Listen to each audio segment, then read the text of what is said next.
I feel like this steering wheel needs little introduction. For once, it seems the sim racing world has come to a unanimous decision about a product. But 6 months later, how is it held up? Is it all it's cracked up to be? Have competitors caught up? This is my long-term review of the Simagic GT Neo. I'm Lawrence, welcome to the channel.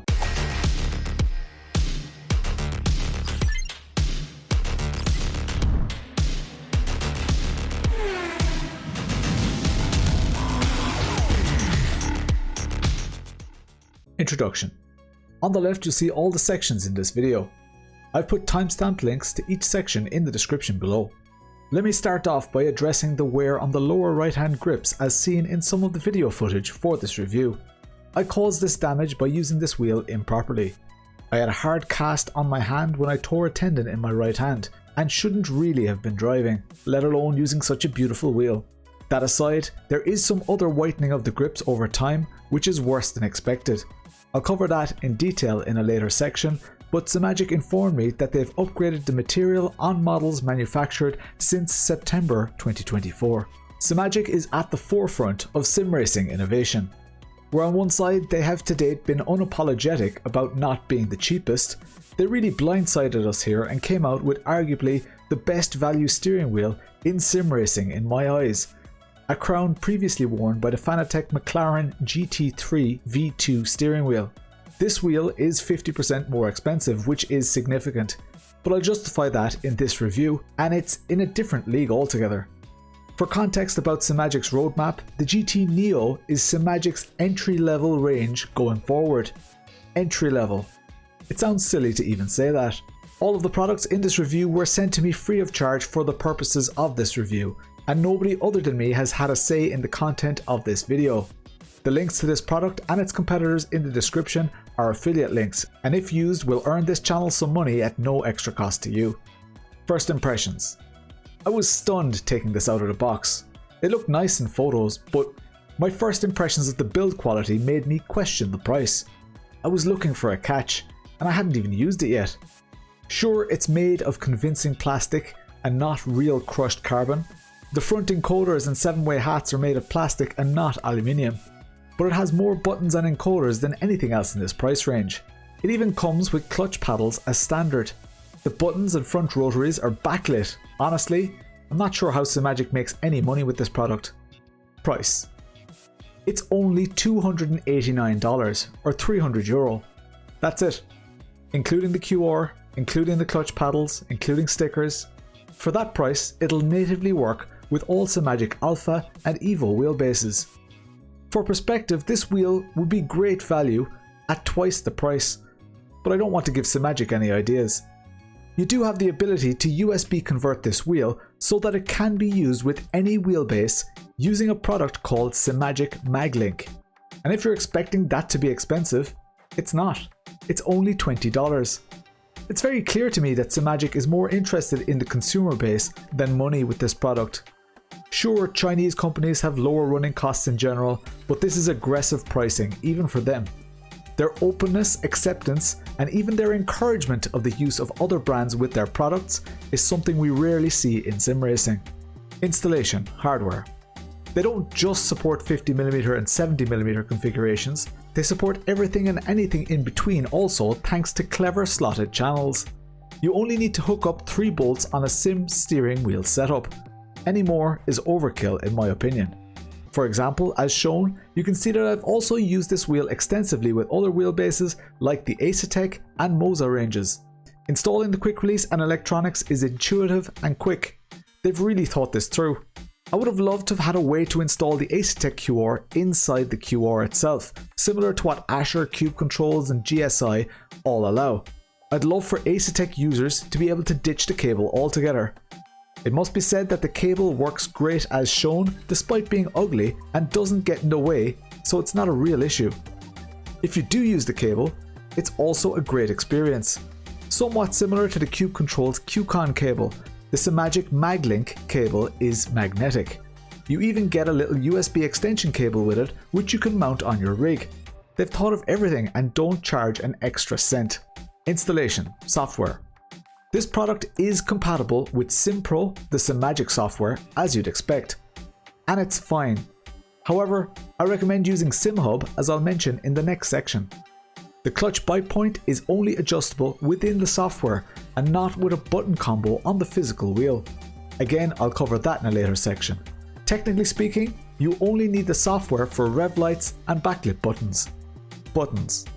The buttons on this wheel are good, perfectly functional. There are loads of them. They're quite clicky, but they feel high quality. Many top-end steering wheels don't give you 10 buttons like this. The stickers are good, and you wouldn't be surprised to find buttons like this on a cube-controlled steering wheel, for example. In fact, these are better. The clicks are clear and crisp, and let's not gloss over the backlighting. It's decent with the Simagic software, but couple it with the Daniel Newman Racing profiles via SimHub and it comes to life. I'll link to those in the description below, but the DNR lighting profile for flags, spotter calls and other animations give it a premium feel. There are some nubs on the back of the housing which look like they could house rear-facing buttons, which makes me think, could there be a higher-end version of this wheel in the future? Rotaries and 7-way hats. The 10 buttons are super impressive, but you also get 4 main rotaries, 2 thumb rotaries and 2 high-quality 7-way hats. That's sensational. Okay, the rotaries don't have click-down functionality, and although the thumb rotaries are aluminium, the front-facing rotaries are made of plastic. However, those 4 rotaries are backlit and also animated by the DNR profile, which is just sensational. I can't believe this is a $300 wheel. All of the rotaries give great clear detents with good registration in the software. The 7-way hats are plastic, but the directional clicks and click down are very premium. The rotation could be slightly nicer though. While you do get a good detent, they can be difficult to grip due to their smoothness. Shifters and clutch paddles. The shifters are quiet and accurate. They're made of aluminium and not carbon fibre. Does that matter? Not to me, but to some it does. They do have adjustability. If you find that you need to reach for them, you can slide them out a little and make them easier to reach. Again, features you usually only find on high-end wheels. Note that some companies charge up to $200 extra just for the clutch paddles alone. These are lovely and heavy, allowing me to do very accurate launches. I do wish you could adjust the clutch bite point on the fly though. Right now you have to do it through the Simagic software, which I'm not a fan of. No 2 launches are ever the same for me, so I like to fine-tune my clutch paddles before each standing start. There is no option for 6 paddles, but nobody really needs that, especially at this price point. Grips. No product is perfect, and with this product, the grips are the slight compromise. It seems like it doesn't matter if you use gloves or not. These grips will wear. They did for me. By wear, I mean discoloration. There's no physical damage from normal use on my grips. For expensive products, this could be a deal breaker. But with this wheel, it honestly doesn't bother me that much. It shouldn't happen, don't get me wrong, but the grips still function great. The shape and ergonomics are amazing. They're quite hard, but that's okay. They fit my hands well. As I said in the intro, much of the wear on the right hand grip is due to my use of it while wearing a hard cast due to tendon and ligament damage. It exaggerates this problem immensely, but it's important that I highlight it in this video. It's not all bad news for the grips though. Simagic changed the material they use from TPE as shown in this review to TPU in September 2024 and have seen better performance. However, they're still striving for perfection and told me that the material is likely to change again in the near future. Final thought.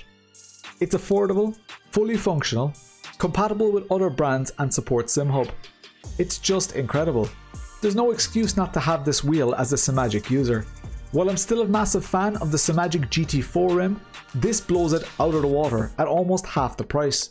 It's the best Formula or GT wheel that they make. It's the best value Formula or GT wheel that anyone makes.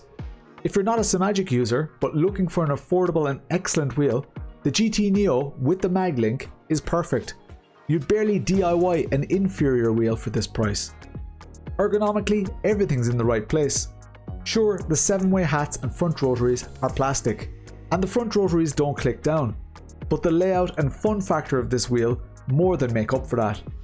If this was your first Formula wheel and you upgrade to a VPG, Solpec or any other super premium wheel, you might be disappointed with your upgrade. This wheel absolutely spoils those on a budget. Simagic has normalized a form of privilege that has till now only been available to wealthy sim racers. The only weakness of this wheel is the grips. Although I haven't reviewed the newer model, Simagic assures me that they changed the material in September 2024. However, they're likely to upgrade the material again in the future as they are still not fully happy. The wear I experienced was minimal and only manifested itself as a whitening of the grip material. The wheel's pricing opens up opportunities for people to buy the slightly better version of the wheelbase with the money they save on a wheel. And unlike the Moza KS, the Simagic GT Neo has little or no compromise.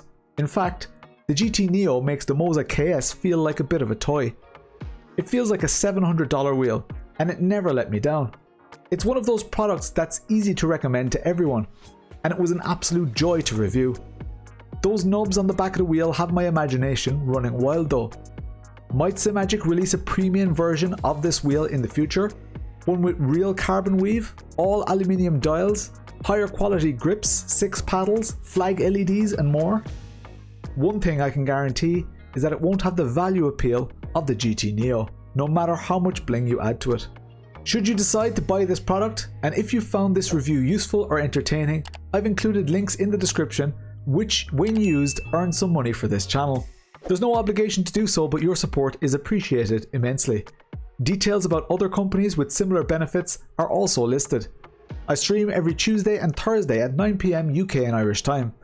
Thanks again to simware.eu and Simagic for making this review possible, and to you for taking the time to watch, hit the thumbs up, or comment with your experiences or opinions. I'm Lawrence, and I'll chat to you later.